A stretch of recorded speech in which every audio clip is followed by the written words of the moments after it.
우리 국회의원들은 자신들이 입법을 한 이 법안이 만장일치로 위헌 결정 났다는 점에 대해서 한 번이라도 반성을 할지 의문입니다. 이 한 명의 예외도 없이 징역 3년 6월 이상을 받게끔 하면서 생길 수 있는 문제점에 대해서 토의조차 거치지 않는 이 모습들을 조금 더 많은 분들이 인지하게 되시면 좋겠습니다. 헌법재판소에서 2023년 2월 23일 성폭력범죄의 처벌 등에 관한 특례법 제3조 제1항을 위헌으로 판단하였습니다. 헌법재판관 9명 모두가 위헌이라고 판단하였을 정도로 이 법은 합헌의 여지가 전혀 없는 그런 법이었다고 볼 수 있겠습니다. 판사는 징역 3년 이하를 선고하는 경우에는 집행유예를 선고할 수 있는데요. 2020년 5월 19일에 개정된 성폭법 제3조 제1항의 경우에는 주거 침입한 범죄자가 강간, 강제추행 등을 할 경우 징역 7년 이상에 처해지도록 함으로써 집행유예의 가능성을 배제했다는 데 특징을 가지고 있습니다. 법조문을 한번 보시죠. 특히 이 경우에 강간이나 유사강간을 했을 때에도 징역 7년 이상이고 그보다는 불법성이 덜하다고 할 수 있는 강제추행이나 준강제추행을 했을 경우에도 징역 7년 이상을 법정형으로 했다는 점에서 그동안에도 논란이 있어 왔습니다. 오늘은 헌재의 판단 이유를 한번 살펴보고 이런 법이 입법될 수 있었던 이유는 무엇인지, 국회에서는 이 법을 입법하면서 어떤 논의를 하였었는지 등을 살펴보도록 하겠습니다. 헌법재판소가 위헌 결정을 내린 이유를 먼저 한번 살펴봐야겠죠.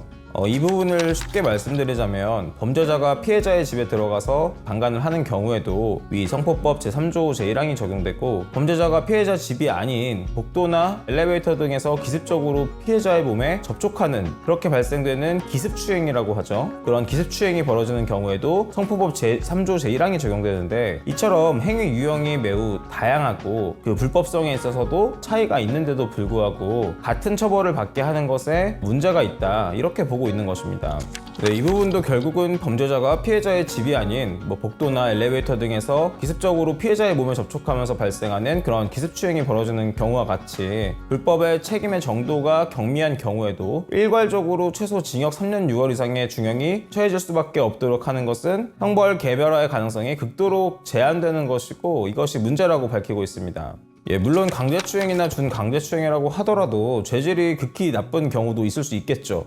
근데 이런 문제들은 법정형 상한을 무기징역으로 높게 규정하면서 해결할 수 있는데 이 법정형의 하한을 일률적으로 높게 책정해서 경미한 강제추행 또는 준강제추행의 경우까지 모두 엄하게 처벌하는 것은 책임주의에 반하는 것이다 이렇게 보고 있습니다. 이 부분은 한번 해설해 드리자면 법정형이 이렇게 과도하게 설정되어 있을 경우에 사실상 이 강제추행이나 준강제추행 중 죄질이 중하지 않은 범죄 같은 경우에는 징역 3년 6월이 계속 선고될 거라는 얘기입니다. 그렇게 계속 징역 3년 6월이 선고될 것이라고 예상이 되기 때문에 형벌이 범죄마다 개별적으로 판단되지 못하고 형량이 획일화된다는 것이죠. 그러면은 이게 법정형의 기능이 상실될 수도 있는 문제다 이렇게 지적하고 있습니다. 근데 이렇게 형벌 개별화 기능이 약화되면 반대로 수사기관 등에서 자의적인 법 해석이나 적용을 유발할 위험이 커진다는 점을 지적하고 있습니다. 즉 같은 사안에서 수사기관이 수사 방향을 어떻게 잡고 적용법조를 어떻게 의율할 것이냐에 따라서 이 피의자의 인생이 달라질 수도 있는 그런 문제가 발생할 수 있다는 것이죠. 이 부분에서는 집행유예 제도도 나름의 의의를 갖는 형사사법제도 중에 하나인데 이를 전면적으로 무력화시키기 위해서 법관의 양형을 획일적으로 통일시켜서 법관의 재량을 없애고 행위자의 책임주의에도 어울리지 않는 형량이 일괄적으로 선고되게 되는 그러한 것들은 문제다 이렇게 보고 있습니다.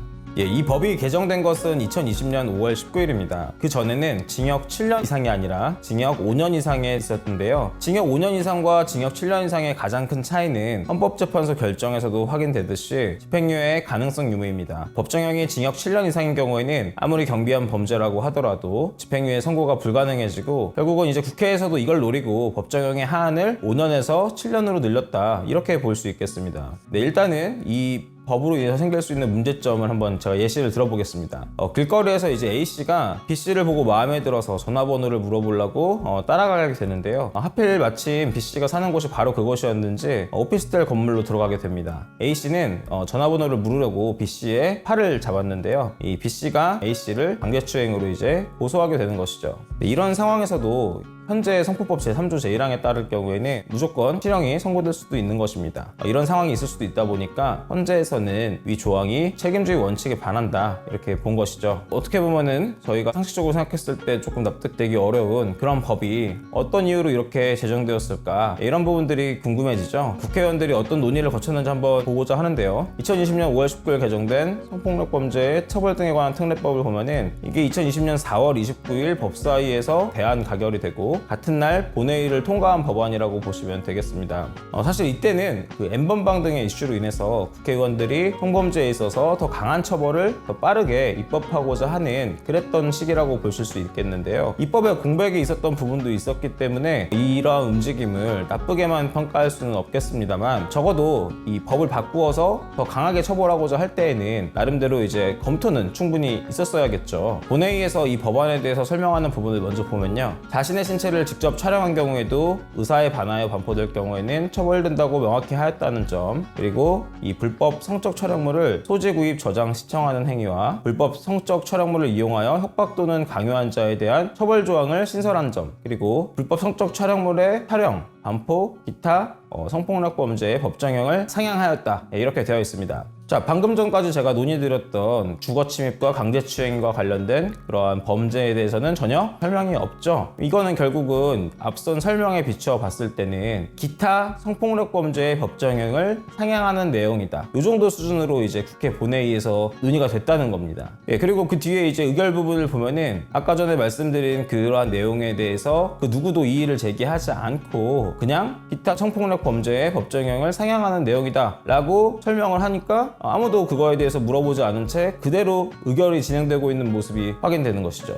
자, 그러면은 이 본회의에서는 논의가 이루어지지 않았지만 전혀 이루어지지 않았죠. 법사위에서는 논의가 되지 않았을까? 이렇게 기대하실 수 있겠는데요. 법사위에서 이 법안에 대해 설명하는 부분을 보면은 특수강간, 13세 미만자에 대한 강제추행 범죄에 대한 법정형 상향이라고 언급이 되어 있습니다.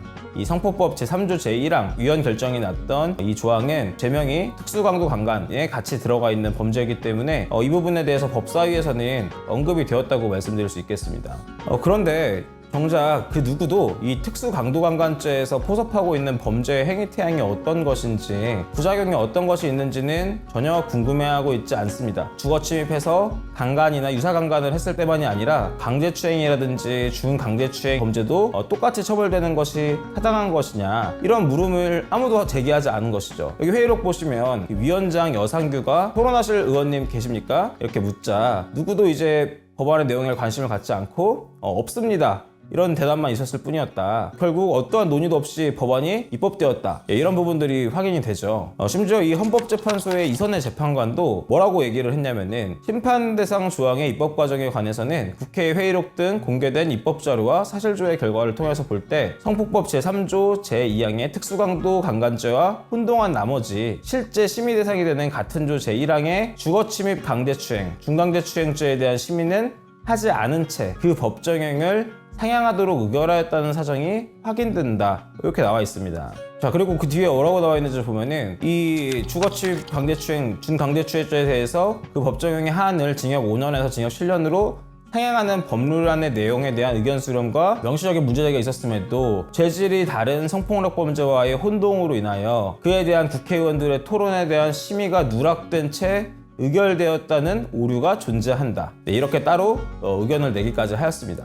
이처럼 누군가한테는 굉장히 중요하게 작용되는 우리나라 법이 별다른 논의 없이, 그리고 특별한 이유 없이 개정되어 왔고 지금도 개정되고 있는데요. 우리 국회의원들은 자신들이 입법을 한 이 법안이 만장일치로 위헌 결정 났다는 점에 대해서 한 번이라도 반성을 할지 의문입니다. 이 한 명의 예외도 없이 징역 3년 6월 이상을 받게끔 하면서 생길 수 있는 문제점에 대해서 토의조차 거치지 않는 모습들을 조금 더 많은 분들이 인지하게 되시면 좋겠습니다. 오늘 영상은 여기서 마치도록 하겠습니다.